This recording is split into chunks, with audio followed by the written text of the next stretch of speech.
Next part शुरू करते हैं। वो उन दोनों की डिनर के बाद जब विंग बात लेकर अपने बेड में बैठता है तो वांगजी भी जाता है और शावर लेता है और विंग के करीब आता है और उसे किस करने लगता है। विंग भी उसकी किस का रिस्पॉन्स कर रहा था।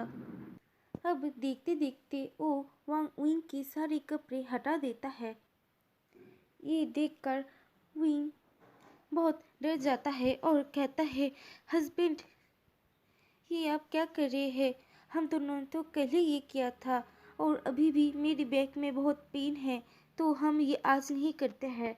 तो वांग जी कुछ नहीं कहता है, वो सिर्फ विंग को एक और किस करता है और वांग जी विंग के अंदर एंटर करता है, जिससे विंग बहुत ज़ोर से चीखता है और अपनी लेग्स को वांग जी के अराउंड होल्ड कर लेता है और अपनी हैंड को वांग जी की नेक के अराउंड होल्ड कर लेता है और उसकी आंखों से आंसू बह रहे थे।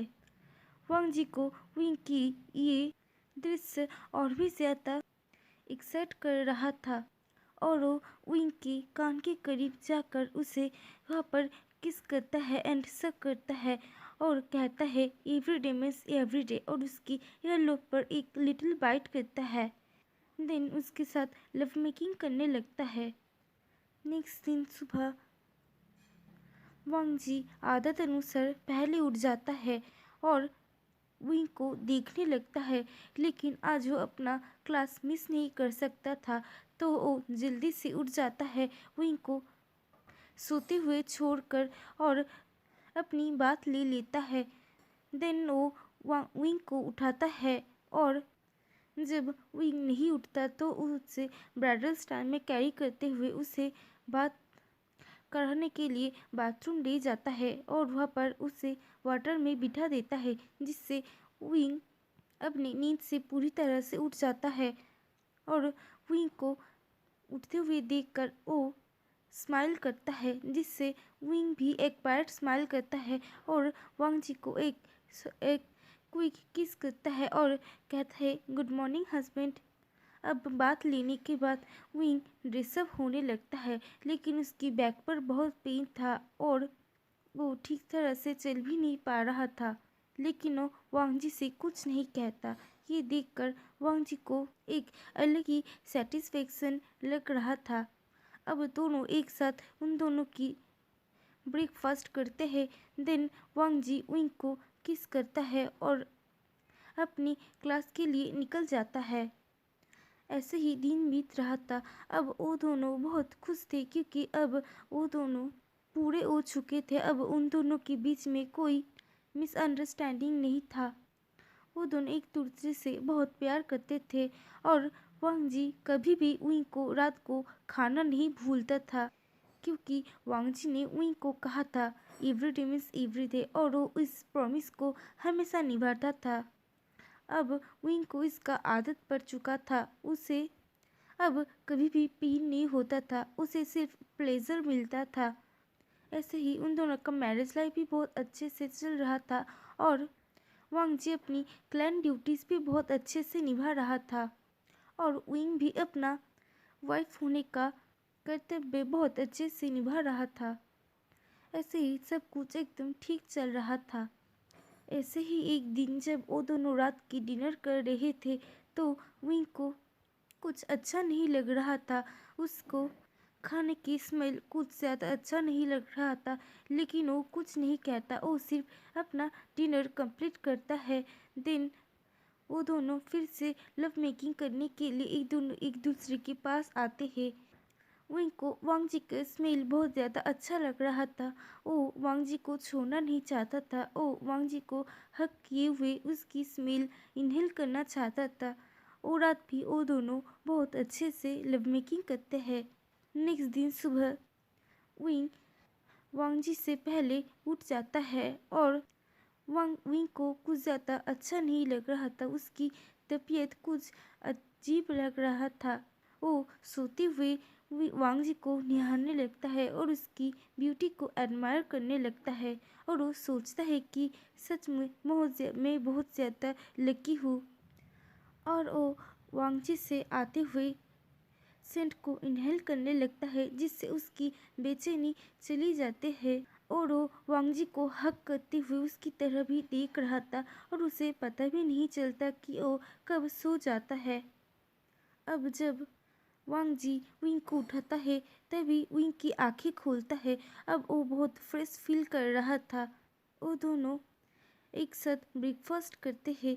देन विंग वांगजी को कहता है कि मेरे शादी के 2.5 महीने हो गए हैं।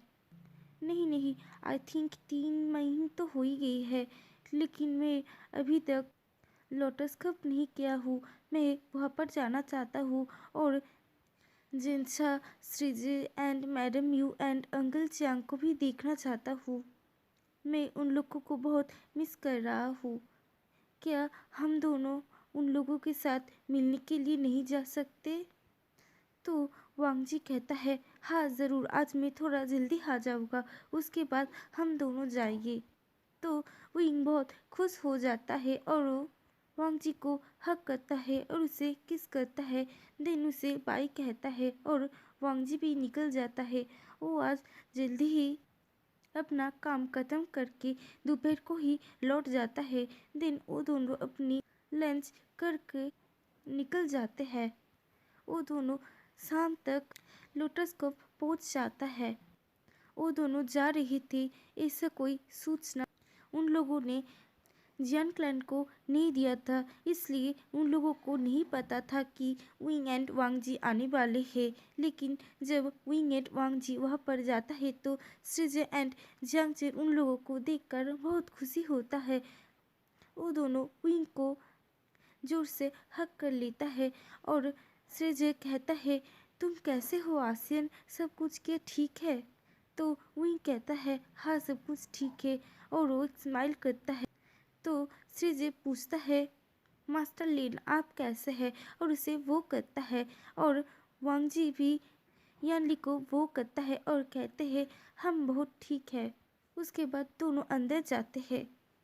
Wangji Wangji madam Yu and clan leader Jiang से बात कर रहा था और विंग जेंसा एंड यानली के साथ था। यानली विंग को पूछता है, क्या तुम दोनों की मैरिज लाइफ अच्छा जा रहा है? मतलब क्या मास्टर लैन तुम्हें प्यार करते हैं?